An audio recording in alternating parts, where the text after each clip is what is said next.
our holiday destination, which is actually called Rome in South Australia. That's where I am at the moment.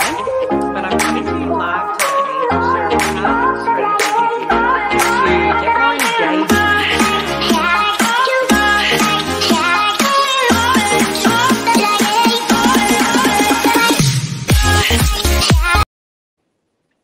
What was going on there? I think I had a delayed reaction there with my video. I'm going live via my phone. So if you are live with me and you can see me and you can hear me, can you just let me know in the comments section just to make sure that everything is going good? It's very strange for me to be going live on my phone via StreamYard. It's just not quite the same as going live on my computer. But hey, I'm away.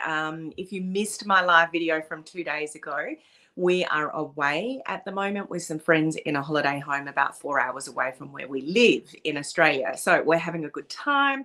The weather's been kind to us so far. There's meant to be thunderstorms today, but the sun is shining at the moment. So we're pretty happy about that. So who's here? We've got Beth. Hello, Beth. How are you? Hello, Cherie.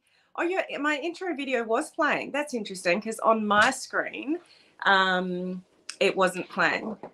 Hi, Zach. Do you want to say hello? Come say hello to everyone. That's Zach. Hello. We're just getting ready to go jet skiing on the lake today. Thanks, Olive. I didn't realise the video was playing because it was a blank screen my end. Doesn't matter. Thank you, Beth. Hello, Susan. How are you? All good now. Can see and hear me now. Figured out how you can flip your screen. I don't. Oh, you figured out how I can flip my screen. Okay, well, let us know because I asked the kids to have a look at it for me, flipping the screen through StreamYard, and we couldn't work it out. So you'll have to let me know, Cherie. Anyone that shows as Facebook user like that, it probably means you're watching from my free group, and you just need to click the StreamYard link at the bottom of the description of this live video, and then I'll be able to see you. Thanks, Susan. And you spelled his name right. Most people spell Zach wrong. So thanks for that, Susan. Okay, so a couple of things I want to share with you guys. Yesterday was Clubhouse. And a number of members in my VIP community ran that without me. And I just want to say well done and thank you very much. This morning's exclusive training in the coaching community was run by Beth Frederick and Laurie Endress. And I just want to say an immense thanks to those from my VIP program as well for running that training. So make sure you catch the replay, those in the coaching community, of that training this morning because it'll give you a great head start to 2022. So Cherie says it's Cam, mic, then settings. Let's see. Cam, mic. Not working this end, Cherie. But then click front or back. I'm not getting the same options. Anyway, we'll sort that out later. And Susan said they did amazing on the training today. So awesome. Thank you very much. So what I wanted to share with you today is all about, how do you get people to look at your content and engage with it? So it really comes down to what we put out there. So there's actually 3 things that I want to share with you regarding this, and there's a reason behind that. And no, I'll leave that. I'll leave that for a minute. Something I was going to show you, but I'll do that in a minute. One thing you really want to utilize on social media is your stories, but have a strategy around your stories. You have the opportunity with stories to take people on a journey with you. People love stories because it gives you the opportunity to share behind the scenes content and the real you and what you're up to and what you enjoy and what you do in your personal life. And people get really drawn in by that. It's the same thing as reality TV.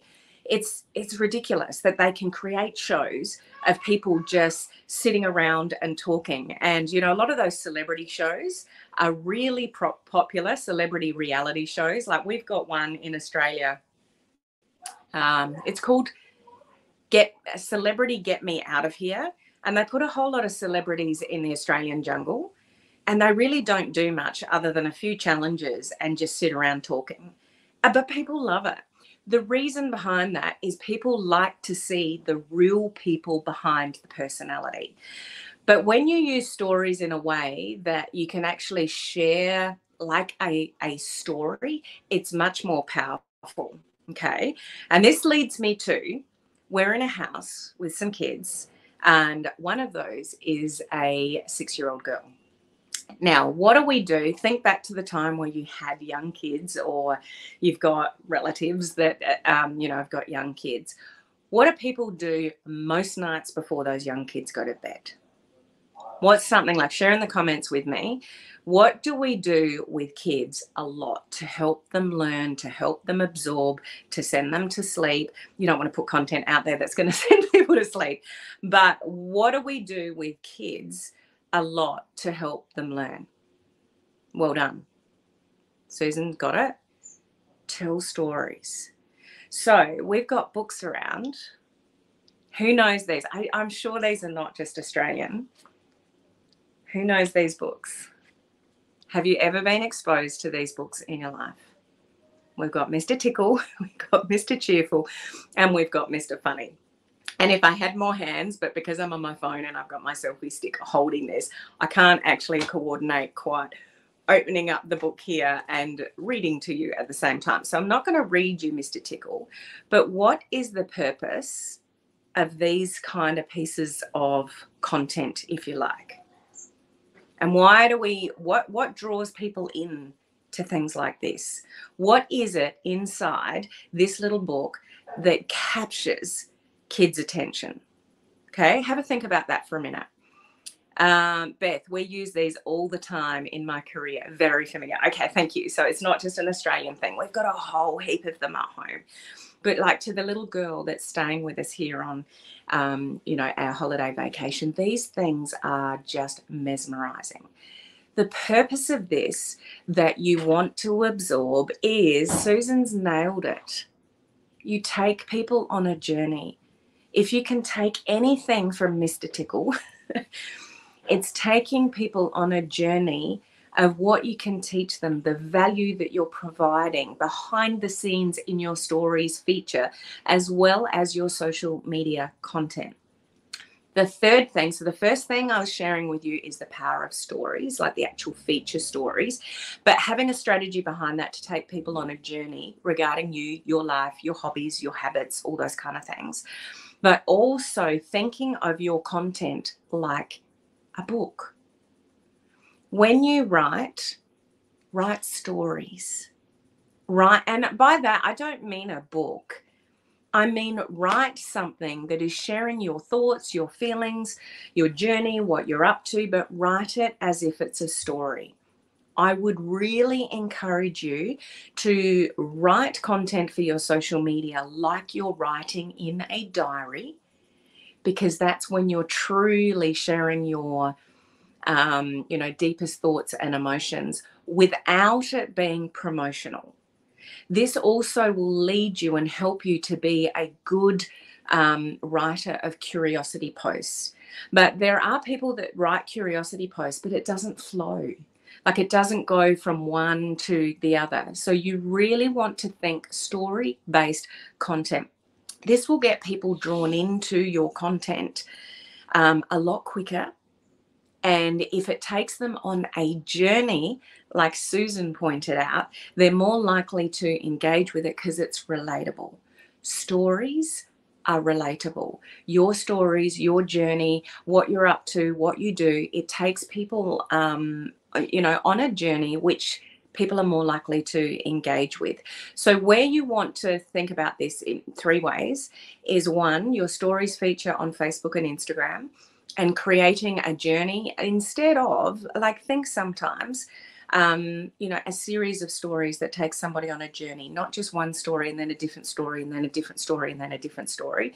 Like, create multiple stories, even store them in your camera roll. So the third thing I was going to mention is batch your content. So you might be getting really creative at one point in time and all this content is flowing, but you don't want to post all of that at one time. So you can store stories that you're writing.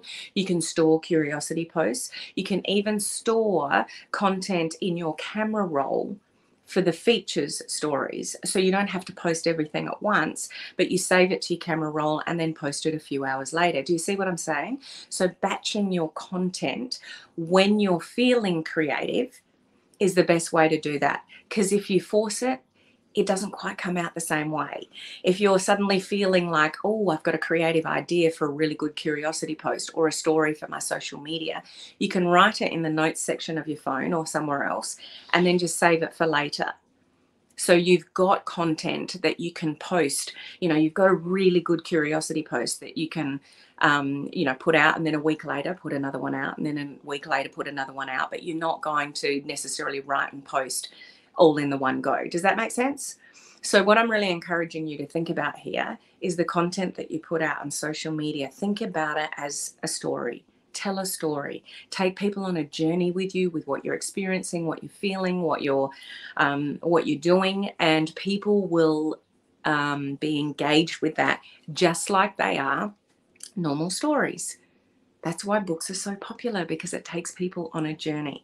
So think about that in your social media. Think about it at a little bit of a deeper layer, rather than, I should say, oh, I need to post something on my social media, I'll just put something up. If you're somebody that treats their social media at the very last minute, like, oh, I should post something, it won't be story-based content because there's no thought or feeling behind it. So the more organized you are, the more creative you are, the more you batch your content when you are feeling creative, the better your content will be. Okay, does that make sense? Who does this to some degree? Or who thinks they can do a better job of the content they put out there by being more story-based, more thoughtful, more creative? Okay. I hope you're having the best time. Thank you, Susan. We're having a ball.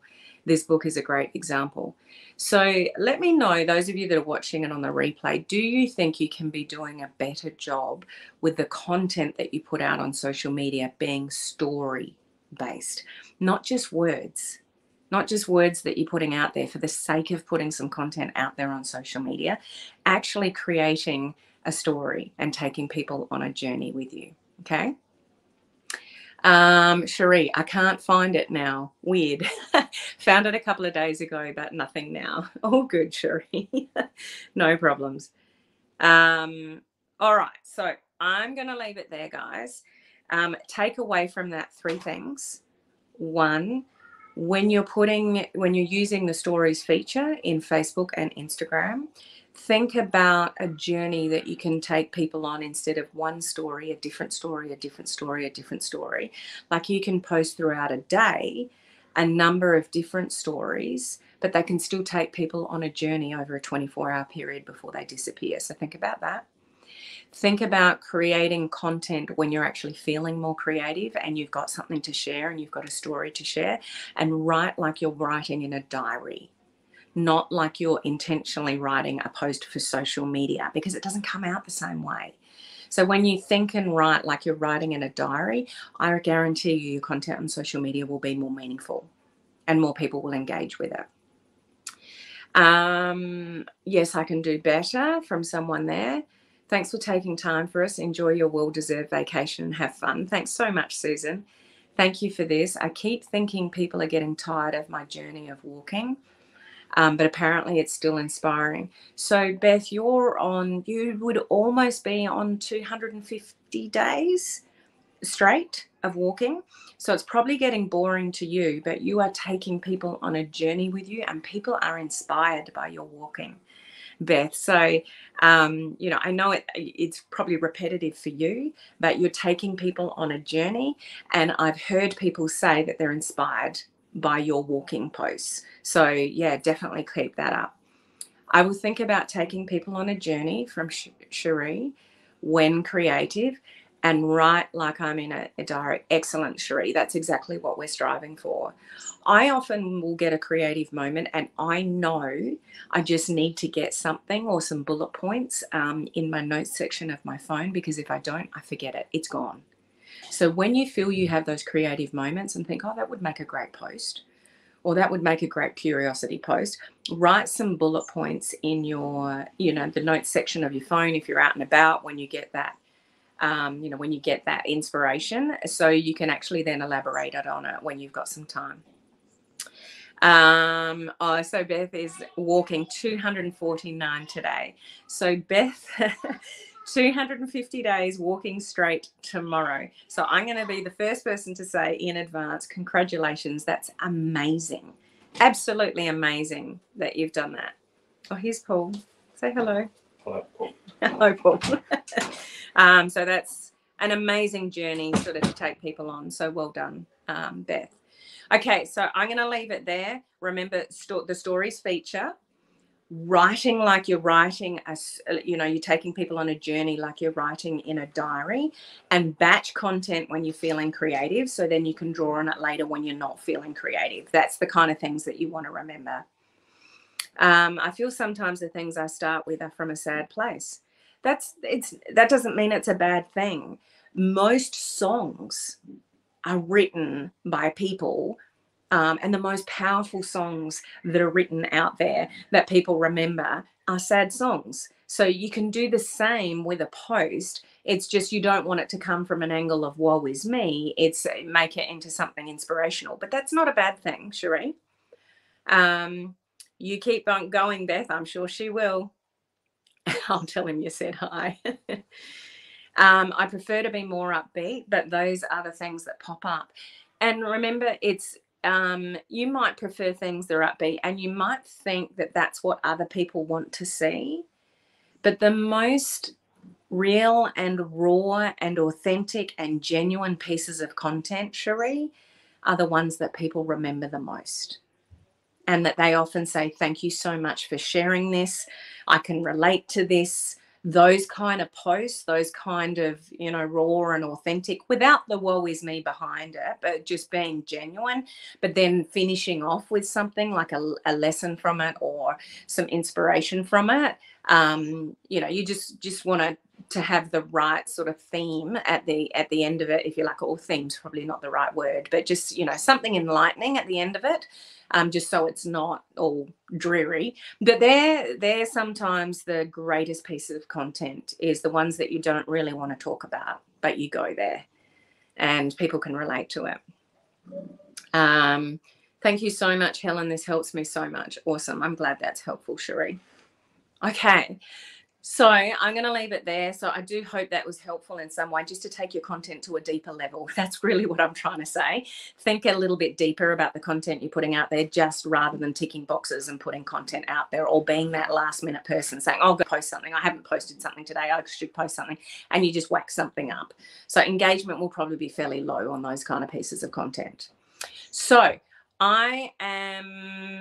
we're going to take the boys jet skiing on the river. And then I think this afternoon we're taking them mountain bike riding. So we're going to have a fairly adventurous day.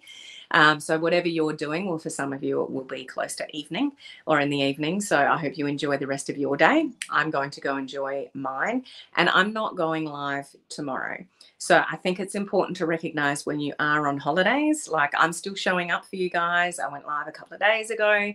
I'm here today. I still show up for you, but tomorrow I would normally be going live, but I'm not. So you're not going to see me again until next week, when I'm home, back to normal routine. So I look forward to seeing you guys next week and sharing with you, just a little bit more about what happened on our holiday here. But thank you for being live with me while I'm away. It's just awesome to have you guys here. Sounds like fun. Have an amazing day. Take lots of pictures.